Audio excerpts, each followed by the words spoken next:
సమగ్ర శిక్ష ఉద్యోగులను సీఎం రేవంత్ మోసం చేశాడు. ఉద్యోగులకిచ్చిన హామీపై మాట తప్పాడు. డిమాండ్ల సాధన కోసం ఉద్యోగులు కదం తొక్కారు. రోడ్డు మీదకొచ్చి నిరవధిక సమ్మె చేస్తున్నారు. నెల రోజుల నుంచి సమ్మె చేస్తున్నప్పటికీ ఉద్యోగుల సమస్యను ప్రభుత్వం లెక్క చేయటం లేదు. దీంతో విద్యార్థులకు తీవ్ర నష్టం వాటిల్లుతోంది.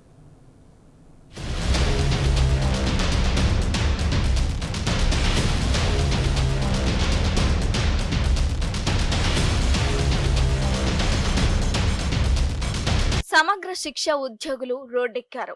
తమ న్యాయమైన డిమాండ్ల సాధన కోసం నిరవధిక సమ్మెకు దిగారు. నెల రోజుల నుంచి సమ్మె చేస్తున్నప్పటికీ రేవంత్ సర్కార్లో ఏమాత్రం చలనం లేదు. దాంతో విద్యార్థులకు నష్టం వాటిల్లుతుంది.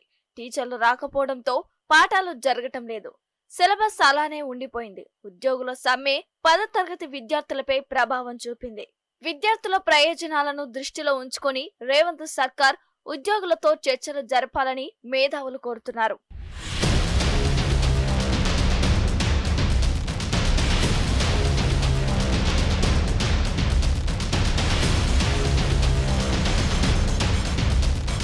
ప్రతిపక్షంలో ఉన్నప్పుడు ఒకలాగా, అధికారం చేపట్టిన తర్వాత మరోలాగా సీఎం రేవంత్ వ్యవహరిస్తున్నారు.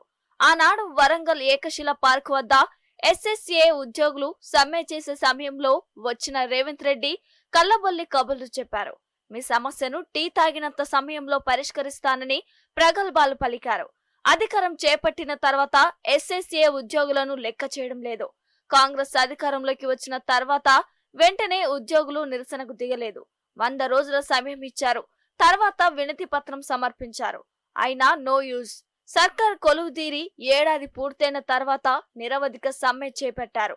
ఆ రోజు రెగ్యులరైజ్ చేస్తానని చెప్పి ఈ రోజు మాట ఎందుకు మార్చావని సీఎం రేవంత్ రెడ్డిని ఉద్యోగులు నిలదీస్తున్నారు. ఉద్యోగులను క్రమబద్ధీకరించడం వీలు కాదనే విషయం ఆ రోజు మీకు తెలియదా అని ప్రశ్నిస్తున్నారు. వాళ్ళు ప్రభుత్వంలోకి వచ్చాక 100 రోజులు కాదండి, టీ తాగేలోపు అన్నారు. మేము 100 రోజులు వెయిట్ చేసాం. 100 రోజులు కాదు, సంవత్సరం వెయిట్ చేశాక మేము ఎలాంటి వినతి పత్రాలు ఇచ్చినా కూడా రెస్పాండ్ కాకుండా ఉండి లాస్ట్కి మేము సమ్మె చేస్తామని నోటీస్ ఇచ్చి వచ్చి రోడ్డు మీద కూర్చున్నామండి. ఇప్పటికి 30 రోజులు అవుతుంది. 30 రోజుల నుండి ఆ మాట గుర్తుకు రాలే అన్నకు. లాస్ట్కి నిన్న ఏదో స్క్రోలింగ్స్లో ఇస్తున్నారండి, కాంట్రాక్ట్ సమగ్ర శిక్ష ఉద్యోగులను రెగ్యులైజ్ చేయడానికి వీలు కాదు అనే ఒక స్టేట్మెంట్ చూసామండి. అన్న మీకు తెలియదా అన్న, అప్పుడు కాంట్రాక్ట్ ఉద్యోగులు మనం అప్పుడు కాదా, ఇప్పుడు కొత్తగా వచ్చాం మా కాంట్రాక్ట్లోకి, అప్పుడు తెలియదా రెగ్యులరైజ్ అవుతుంది వీళ్ళకి కాదన్న విషయం తెలియదా? అంటే మీరు ఏమైనా మాట్లాడవచ్చా? రాజకీయంలో రావడానికి ఏమైనా మాట్లాడచ్చా? మేము అలా కాదు కదా, ఒకదానికి స్టబ్ అండ్ అయి ఉన్నాం కదా, ఇక్కడ పిల్లల కోసం వర్క్ చేస్తున్నాం. కనీసం రెగ్యులరైజేషన్ అడుగుతున్నాం. అది పాసిబిలిటీ ఎంతవరకు ఉంది కావట్లేదు. తిరిగి పాసిబిలిటీ ఇంత ఉందమ్మా, ఇంత లేదు, ఇది కాదు అనే మాట చెప్పకుండా కనీసం మా వేతనాలు అండి, కనీస వేతనాలు కూడా ఇవ్వకుండా 30 రోజుల నుండి రోడ్డు మీద కూర్చుంటే కనీసం మా వేతనాల గురించి కూడా ఏం మాట్లాడకుండా ఉద్యోగుల సమ్మె విద్యార్థులపై తీవ్ర ప్రభావం చూపింది. 10వ తరగతి ఇంటర్ యాన్యువల్ పరీక్షలకు గడువు సమీపిస్తుంది. మార్చిలో ఇంటర్ యాన్యువల్ పరీక్షలు, మార్చి 2nd వీక్ లో 10వ తరగతి వార్షిక పరీక్షలు ఉన్నాయి. జనవరి 22న ఇంటర్ విద్యార్థులకు జేఈఈ మెయిన్స్ పరీక్ష, ఫిబ్రవరిలో ఇంటర్ ప్రాక్టికల్స్ కూడా ఉన్నాయి. గత నెల రోజుల నుంచి ఉద్యోగులు సమ్మె చేయడంతో విద్యార్థుల పాఠాలు కొనసాగటం లేదు. వాస్తవానికి కేజీబీవీలో చివరి 3 నెలలు వార్షిక పరీక్షలకు ప్రిపేర్ చేస్తుంటారు. విద్యార్థులకు రివిజన్ వర్క్, స్లిప్ టెస్టులు, గ్రాండ్ టెస్టులు నిర్వహిస్తుంటారు. మోడల్ ప్రాక్టికల్ పరీక్షలు, model JEE mains, model EAMCET పరీక్షలు, 10వ తరగతి విద్యార్థులకు revision work, slip test, pre finals, model పరీక్షలు నిర్వహించాలి.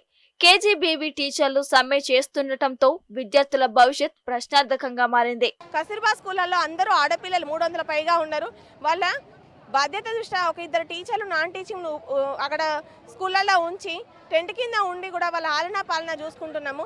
మేము గత 29 రోజులుగా సమగ్ర శిక్ష ఉద్యోగులమంతా కూడా నిరవధిక సమ్మెకి పూనుకోవడం జరిగింది. మేము చాలీచాలని జీతగాలతో గత 20 సంవత్సరాలుగా వెట్టి చాకరీ చేస్తున్నాం. విద్యాశాఖలో అతి కీలకమైన పదవుల్లో మేము ఉన్నప్పటికీ కూడా మేము చాలీచాలని జీతాలతో మా జీవనాలు వెళ్ళబుచ్చుతున్నాము. ఇప్పుడు పెరిగిన రేట్లకు ఏమాత్రం మా జీతాలు సరిపోవడం లేదు. గత 20 సంవత్సరాలుగా విద్యాశాఖలో ఎన్నో కీలకమైన వాటిల్లో ఉన్నాము. మేమంతా కూడా ఎగ్జామ్ రాసి రోస్టర్ ప్రాతిపదిక నియామకమైన వాళ్ళము. కొన్ని రాష్ట్రాలలో, పంజాబ్, అస్సాం లాంటి రాష్ట్రాల్లో కాంట్రాక్ట్ ఉద్యోగులందరినీ కూడా రెగ్యులరైజ్ చేయడం జరిగింది. మాకు రెగ్యులరైజ్ చేయాలని ఆశిస్తున్నాము. రేవంత్ సర్కార్ తీరుపై సర్వత్రా విమర్శలు వ్యక్తమవుతున్నాయి.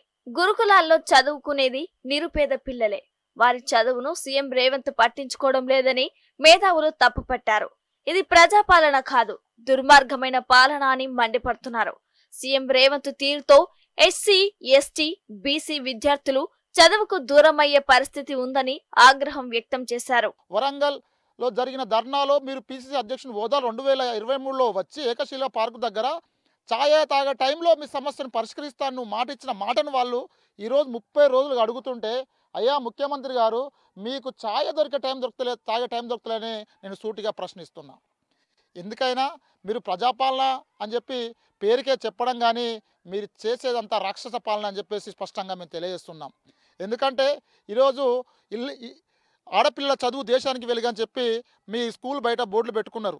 కానీ ఈరోజు ఆడపిల్లలకు చదువు అందకుండా, ముఖ్యంగా ఎస్సీ, ఎస్టీ, బీసీ, మైనార్టీ మహిళలకు చదువు అందకుండా ఈరోజు 30 రోజులుగా కేజీవీబీ టీచర్లు ధర్నా చేస్తుంటే, ఓవైపు ఇంటర్మీడియట్ ఎగ్జామ్స్, ఓవైపు 10th class exams, board exams వస్తుంటే కూడా గత 30 రోజులుగా వాళ్ళకి పాటలకు దూరం అయితే కూడా ఇంతవరకు వాళ్ళతో చర్చలు జరిపి వాళ్ళ హామీలు కొన్ని నెరవేర్చి వాళ్ళని తిరిగి స్కూల్కి పంపించలేదంటే ఇది ప్రజాపాలన కాదు, దుర్మార్గమైన పాలన.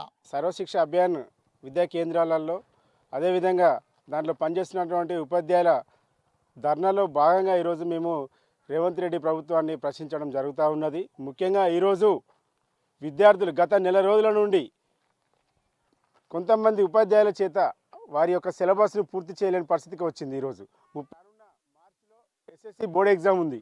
మరి వాళ్ళ సిలబస్ ఎవరు చెప్పాలి, వాళ్ళు ఏ విధంగా చదువుకోవాలి, వాళ్ళు ఏ విధంగా భవిష్యత్తులో ముందుకెళ్ళాలి, కనీసం అవగాహన ఉందా లేదా? ఇంతవరకు ఒక విద్యాశాఖ మంత్రిని కూడా నియమించలేని పరిస్థితిలో నువ్వు ఉన్నావని చెప్పేసి ఈరోజు మేము హెచ్చరిస్తూ ఉన్నాం. రేవంత్ రెడ్డి గారు తక్షణమే ఈరోజు ఒక విద్యాశాఖ మంత్రి ఉంటే కనీసం ఆ మంత్రి ద్వారానైనా ఈ యొక్క ఉపాధ్యాయులు, సర్వశిక్ష అభియాన ఉపాధ్యాయుల ద్వారా కనీసం చర్చలు జరిగి ఒక మేరకు ముందుకు సాగే దృక్పథం ఉండేది. కానీ ఈరోజు నువ్వు అన్ని శాఖలను దగ్గర పెట్టుకొని నిర్వీర్యం చేస్తున్నటువంటి దాఖలాలు ఈరోజు కనబడతా ఉన్నది. ఎందుకంటే ఈరోజు ఇందులో ఈ యొక్క బాలికల విద్యాలయాల్లో చదువుకున్నది కూడా ఎస్సీ, ఎస్టీ, బీసీ, మైనార్టీ అనగానే వర్గాలకు సంబంధించిన పిల్లలు కాబట్టినే ఈరోజు మీరు పట్టించుకోవడం లేదని చెప్పేసి ఈరోజు నువ్వు కల్లిబొల్లి మాటలు చెప్పి ఈరోజు సీఎం పదవి గద్దెనెక్కినావు. సమగ్ర శిక్ష ఉద్యోగుల సమ్మెకు బీఆర్ఎస్ పార్టీ మద్దతు ప్రకటించింది. ఇటీవల మాజీ మంత్రి హరీష్ రావు హన్మకొండలో సమగ్ర శిక్ష ఉద్యోగుల శిబిరాన్ని సందర్శించారు.